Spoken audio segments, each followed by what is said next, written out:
Hello, and thanks for joining us for Chicago Tonight, opening day in Jackson Park. I'm Brandis Friedman, and we're live outside the Obama Presidential Center, bringing you all of the coverage on the city's south side. Full coverage today of the opening day ceremonies for the Obama Center, 5 years in the making. Here's what we're looking at.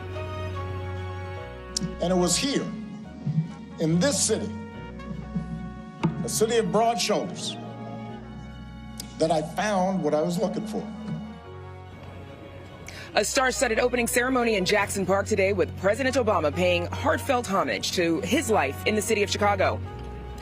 Then we go inside the Obama Center Museum to see what's in store for visitors ready to relive the Obama years and look forward to the future. A sense of pride and delight that it's located here on the south side of Chicago. We talk with Obama Foundation CEO Valerie Jarrett about what she thinks the center means to the city. Architecture is actually designed from the inside out because it's here interior to the building that we spend our lives. And Jeffrey Baer sits down with the Obama Center architects to hear how it all took shape. But first, a look at the events here at the Obama Presidential Center this morning and early afternoon. All four living former presidents, world leaders, and a star-studded musical lineup joined in on the South Side party.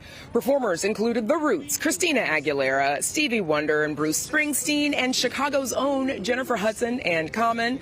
There were also a number of speakers leading up to the man of the hour, former President Barack Obama, of course, including former First Lady Michelle Obama. She told the crowd she had some bragging to do about her husband. You were unflappable at every turn, always focused, always calm, always looking at the long view. There were a couple of moments when the former president became emotional listening to his wife. He later told the crowd that he had no idea what she was planning to say because she wouldn't let him see her speech beforehand. Meanwhile, the former president recounted his move to Chicago in 1985 and its influence on his life. And it was here, in this city, a city of broad shoulders, that I found what I was looking for. I found my purpose here. And I fortified my faith here. And I found my community here. Friendships that would last a lifetime. And I found a girl from the South Side who has been my greatest blessing. He also talked about the values that he learned as a community organizer and how he carried those into the presidency. I was possessed with this abiding faith that if we could give people more of a say in the forces that govern their lives, if we could bridge some of the differences that drove us apart, then we could build an America where everyone counts. These are the values and traditions I believe in.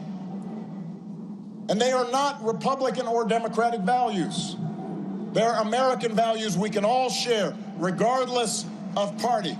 Values every president here today, as different as we are, has tried our best to uphold. And for those who weren't right here at the center, thousands gathered at Midway Plaisance Park, just west of the Obama Presidential Center, for a public watch party. Many attendees came from the South Side and neighborhoods where Obama worked as a community organizer. They say they were thrilled to celebrate the opening of the 19-acre Presidential Center. The crowd danced and sang along with the musical performances, looking much like the excited crowds of the Obama campaign trail. Our Joanna Hernandez spoke with several attendees about what the day means to them. It was important for me to be here because it's full circle. I met Barack Obama before he was a senator or a president, and my cousin told me that he was going to be the president, and the fact that he's the president and they have a building, this is full circle, this is history. It feels like freedom. It feels like family. Nobody's dictating to us who we should be, what we should be. I went to the March on Washington in 1963. I was 18 years old, so this is a full moment for me, historic moment for me. And up next, we'll go right inside the Obama Presidential Center Museum. That's coming up right after this. Chicago Tonight is made possible in part by the Alexandra and John Nichols family, the Polk Brothers Foundation, and the support of these donors.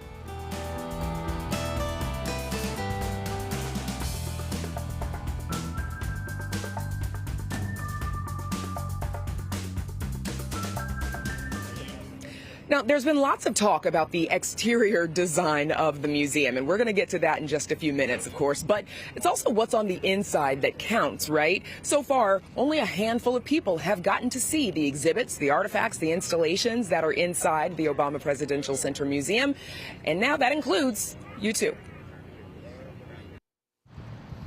From the moment you set foot in the John Lewis Plaza, you know this isn't your ordinary presidential museum. Outside, you're immediately greeted by the Obamas. Sort of. I didn't stop to chat since I wanted to see what was inside. Upon entering the first museum floor, you're face to face with history.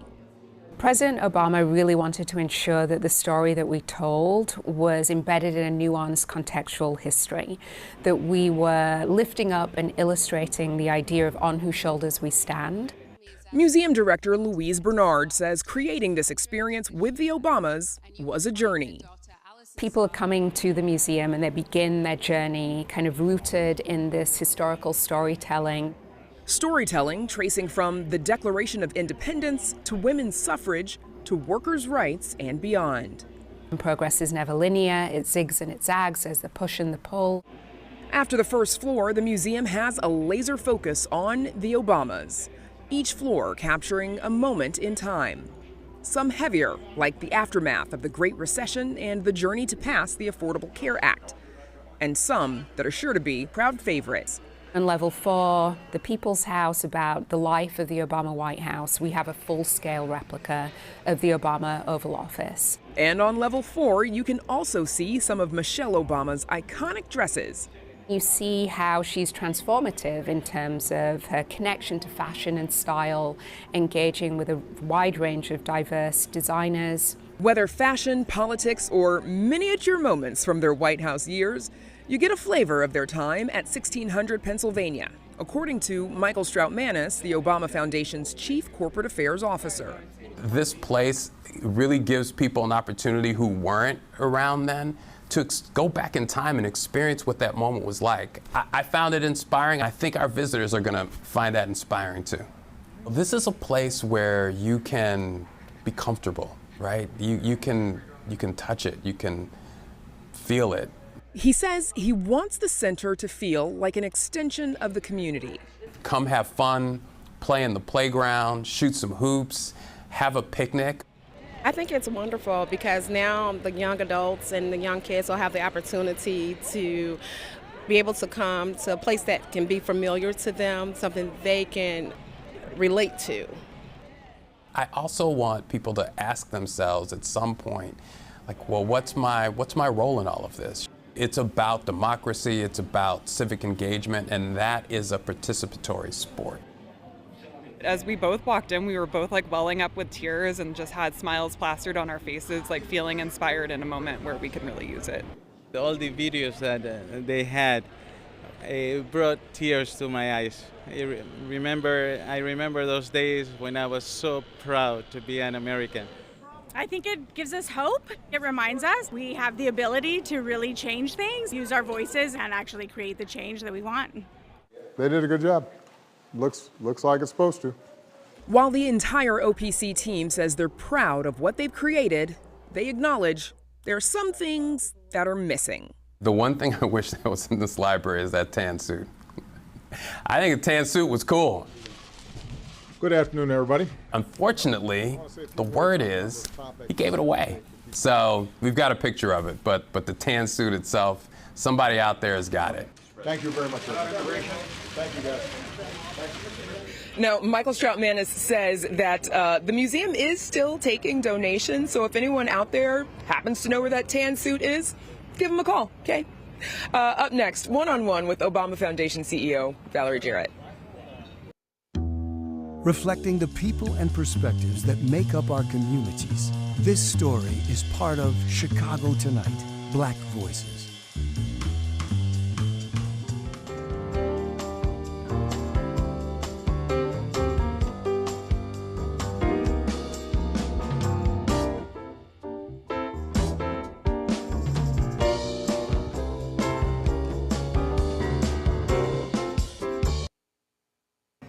Valerie Jarrett was the senior advisor to President Obama for the entirety of his 2 terms in the White House. That also made her the longest serving senior advisor in presidential history. Now she is the CEO of the Obama Foundation and obviously a key player in the creation of this center. We sat down with her to talk about the enormity of taking on this task. Hi. Hello. How are you, Brandis? Welcome. I am great. Thank Welcome you. to the Obama Presidential Center. I waited a long time to say that. You have. How does it feel to finally be here after, it's been a long road? It has been a very long and arduous road, and it feels spectacular. What does it mean for the library to be on the South Side, both for the library and also for the community that it's in? Oh, I think it's a real gift to the community. I think that it will allow us to put a spotlight on the South Side, and that's deeply personal to me, as you know. I grew up here, rode my bike through Jackson Park and hung out at the Point in the Museum of Science and Industry, and also saw that the South Side didn't always get the infusion of capital that it deserved compared to the North Side and downtown. And so to now see this major economic engine that will drive investment not just here but in the surrounding community, as well as being kind of a beacon of hope for the world at a time when I think we sorely need that. That's one of the other comments I've gotten from people who visited, is this sense of, a renewed sense of hope, of hopefulness, which is hard sometimes, but quite palpable when you walk through the museum. So we are also currently in the newest branch of the Chicago Public Library. Why did the president want to have a Chicago Public Library on site? Well, literature for young children is something that's always been very important to both President and Michelle Obama. And so to have a Chicago Public Library so that the young people, particularly in the surrounding community, could come and enjoy this beautiful facility, venture into the presidential reading room where we're sitting now, and see the kinds of books that they favor, and spark their interest in literature is something really important to them.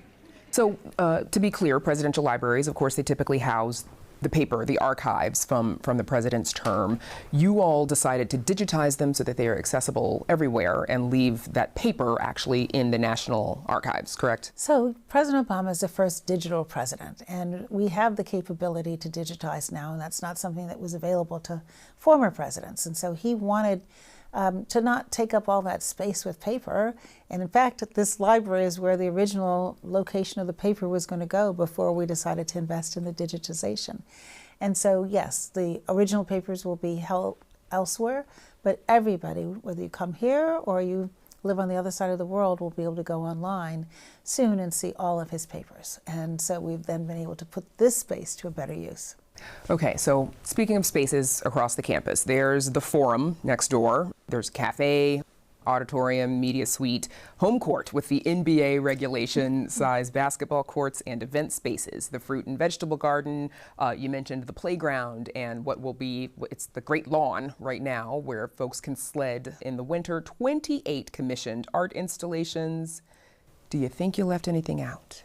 Well, we'll see. If the public thinks that we should do other things, we'll look at that, particularly when it comes to the programming.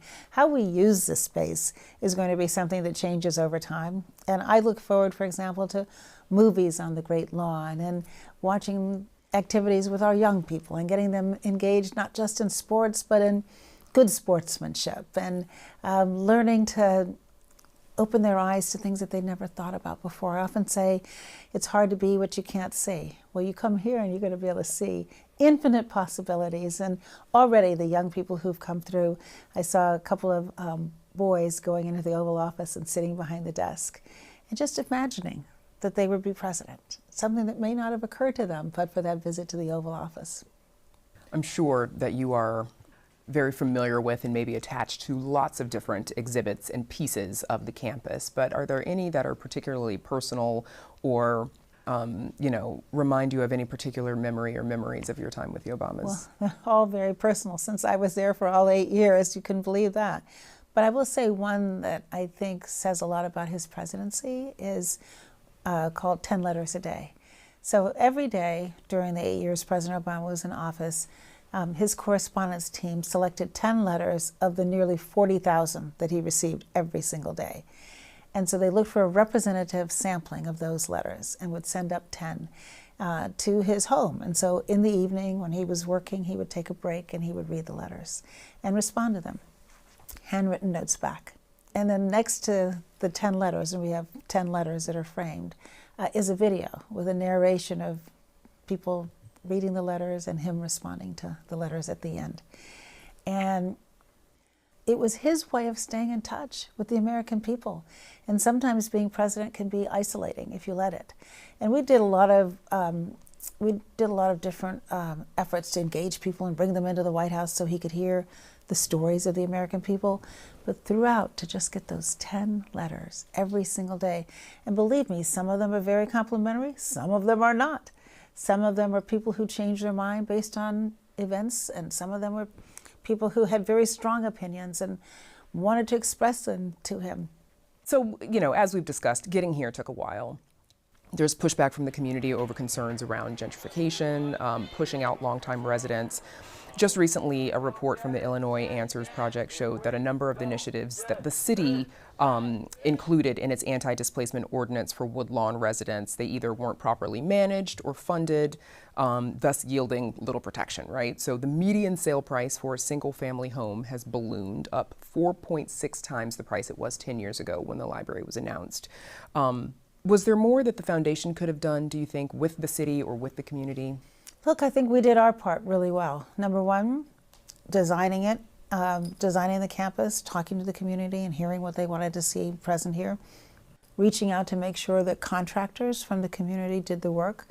We hired nearly 5,000 construction workers. Those are people who came predominantly from the south and west side, so we created jobs. We have permanent jobs, nearly 500 at the foundation as a whole. 250 who'll be here on campus. We recruited from the community.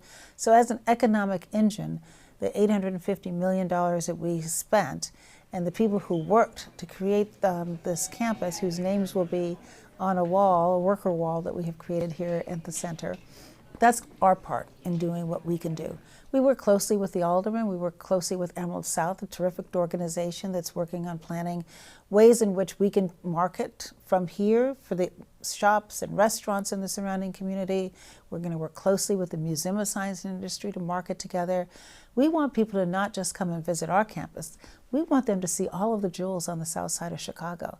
And we are hopeful that this capital investment is going to help spur additional job opportunities and stores and businesses in this community. That's our part. That's us doing the best of what we can do. But some critics also observe sort of the growth of presidential libraries as sort of shifting to become monuments to the former president or an opportunity for the former president, whoever he may be, to sort of rewrite some of that history in the president's favor. What do you say to that, and how do you see the intent, the function of a presidential library? Well, this presidential campus is not intended to be a monument to President Obama.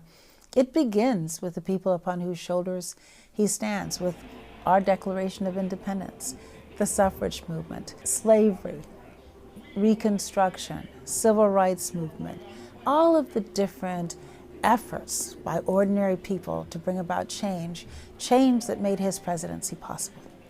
And so we tell that story. Then we do tell the story of his presidency, but we tell the story not simply of what went well, but also where we were unsuccessful. We try to be very honest and open about that so that people can learn from it. 7 presidents before President Obama tried to pass legislation to improve our healthcare system. We were successful, but because in large part those efforts paved the way. And so we are hopeful for where we fell short, we're paving the way for future efforts. And so this is really designed not to look backwards, except for the purpose of helping move forward. And all of our programs are designed to help young people predominantly develop the kind of leadership skills that they need to pick up that baton and do their part. And the letters on the outside of the museum, which are from President Obama's speech on the 50th anniversary of the walk across the Edmund Pettus Bridge, is titled "We Are America." And it challenges all of us to pick up that glorious task of improving our nation. And so that's the future. That's what we really intended this campus to be. And a piece of it is a presidential museum, but it is so much more.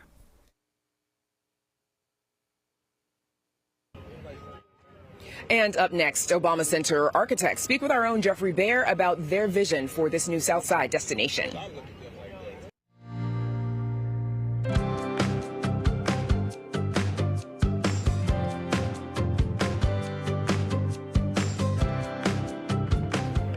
At the end of his presidency, architects around the world were asked one single question. Who wants to design the new Obama Presidential Center on the south side of Chicago? Well, 140 firms applied, but only one got the gig. WTTW's Jeffrey Bear sat down with the architects to discuss the creativity that would change the skyline on the south side. He wanted to be a living place with lots of energy and all of the interests that he had as a young man and as a president, rather than a mausoleum. He was a very interesting client, a very knowledgeable client. Todd Williams and Billy Chien of TWBTA are the architects who won the bid for the Obama Presidential Center, a process that took months to secure and included a one-on-one meeting with then-President Obama in the Oval Office. It was, certainly thrilling, but also slightly terrifying. The bowl of apples that you always see in pictures? Mm-hmm. I took an apple and I kept it for a really, really long time. And you didn't take a bite of that thing, so. No, it was a special apple. There would be plenty more apples where that came from, because the architects landed the bid thanks to their campus design that was neighborhood inclusive, a non-negotiable for the Obamas. Mrs. Obama was very involved in emphasizing the importance of this being a place for families and for people to come and feel a sense of joy. She was very much about the site and how it's going to be used by the people of Chicago. This is apparent when you look at the campus from above. The winding trails lead you everywhere from a basketball court to a sledding hill to a library to the most prominent piece of the 19.3-acre campus, the 8-story museum building. So this does not look like any other presidential library, right? Right you are, and that was the intention. The 225-foot museum, with a shape inspired by 4 hands coming together, had several design changes over the years, including the facade, which was originally set to be marble. But Chicago contractors knew that material wouldn't stand up to our extreme seasonal weather changes. They were saying, no way are we going to put our names to a building that's made out of marble. So Williams and Chien pivoted to granite, specifically tapestry granite from New Hampshire, with its marble-like swirls. It was very intriguing to us, and the fact that it changes so much. So when it rains, it becomes very dark and moody, but then it dries out very quickly and becomes sort of a little bit more pink. The striking exterior has come under some harsh criticism, being called cold, foreboding, even monolithic. But the architects explain that the form follows function. We judge people by what they look like, and we need to understand that we have to go deeper to get to the real person. So that's the way we are. Yeah. And I can't help that. I'm actually quite happy that we're not trying to present the whole person on the outside. The museum exhibits required windowless rooms. Because of the artifacts and because of the lighting and because of the creation of a sense of drama. So they didn't want bright lights. So that was a sort of done deal. Up top, the building is wrapped in 5-foot letters from Barack Obama's "You Are America" speech, which marked the 50th anniversary of the march from Selma to Montgomery. And that's where the windowless exterior gives way to light. Up here in the Nelson Mandela Sky Room on the 8th floor, you look through the words of Barack Obama at a view of Chicago that's not normally celebrated. Instead of the skyscrapers downtown, you see a sweeping vista of the west side and also the south side, a place Michelle and Barack Obama call home. The architects intended the words to be read only in fragments from below. Well, to some extent, we realize that decoration at the top of the building is often not perfectly discernible to people who are on the land below. So we realized it needed to animate the top. Presidential Center CEO Valerie Jarrett says that looking through the words from the top is almost like being inside the mind of President Obama, who called the speech one of his most meaningful, as it, quote, best captures what America should be, a sentiment Williams and Tian hope their new campus will foster for the future. I think the best of this building is to come. Is to come. And it's going to come way beyond our own lives. It may be 200 years out, maybe 500. I hope it's that long. For Chicago Tonight, I'm Jeffrey Baer. And if you haven't heard already, the Obama Center, of course, it opens tomorrow, though at last check, tickets are sold out through the fall. Okay, that's our show for this Thursday night. I'm Brandis Friedman, and for everyone here at Chicago Tonight, thank you for watching. Stay healthy and safe, and be sure to join us tomorrow night at 5:30 and 7 for the Week in Review.